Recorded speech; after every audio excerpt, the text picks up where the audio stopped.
അസ്സലാമു അലൈക്കും വറഹ്മത്തുള്ളാഹി വബറകാതുഹു. ബിസ്മില്ലാ അൽഹംദുലില്ലാ ഇന്നല്ലാഹ ഹുവർ റഹ്മാനുർ റഹീം.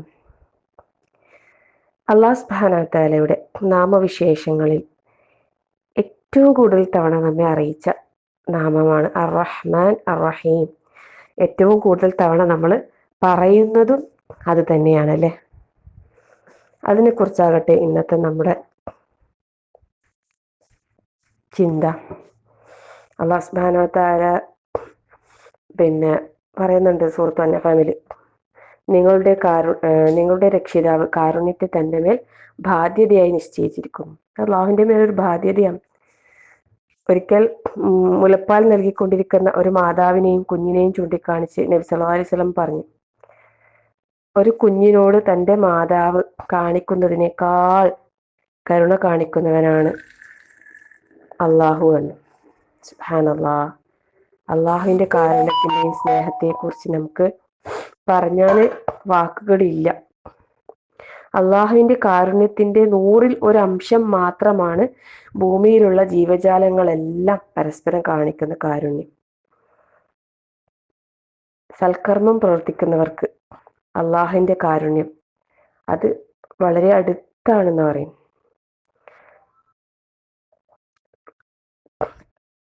വറഹ്മതി വസിഅത് കുല്ല ഷൈഇൻ എന്ന് പറഞ്ഞ അള്ളാഹുവിന്റെ കാരുണ്യം എല്ലാ വസ്തുക്കൾക്കും ലഭിക്കും, എല്ലാവർക്കും ലഭിക്കും. വിശ്വാസികൾക്കും വിശ്വസിക്കാത്ത ആൾക്കാർക്കും എല്ലാവർക്കും ഉണ്ട് അള്ളാഹുവിന്റെ കാരുണ്യം. എന്നാൽ വിശ്വസിക്കുന്നവർക്ക് പ്രത്യേകമായിട്ട് അള്ളാഹു തആല അത് മാറ്റി വെച്ചതും ഉണ്ട്.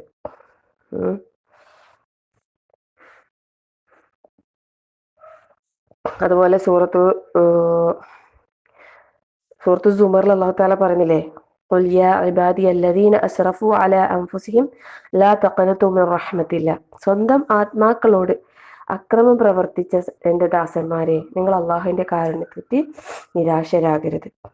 നിശ്ചയമായും അള്ളാഹു തആല പാപങ്ങളെല്ലാം പൊറുക്കുന്നവനാണ്. തീർച്ചയായും അവൻ തന്നെയാണ് ഏറെ പൊറുക്കുന്നവനും കരുണാനിധിയും. അപ്പോൾ അള്ളാഹു സുബ്ഹാനഹു വ തആല തൻ്റെ സൃഷ്ടികളോട് അങ്ങേയറ്റം കാരുണ്യമുള്ളവനാണ്. സൂറത്തുർ റഹ്മാൻ നമ്മളൊന്ന് പഠിക്കാനും മനസ്സിലാക്കുവാനും തയ്യാറാവുകയാണെങ്കിൽ അള്ളാഹു മനുഷ്യന് ചെയ്തു തന്ന റഹ്മത്തിന്റെ ഒരുപാട് വശങ്ങൾ നമുക്ക് മനസ്സിലാക്കാൻ സാധിക്കും ഇൻഷാ അല്ലാഹ്. അള്ളാഹു സൂറത്തുൽ നംലിൽ ചോദിക്കുന്നത്, നിങ്ങൾക്ക് അള്ളാഹുവിനോട് പാപമോചനം തേടിക്കൂടെ, എങ്കിൽ നിങ്ങൾക്ക് അള്ളാഹുവിന്റെ കാരുണ്യം നൽകപ്പെട്ടേക്കാം.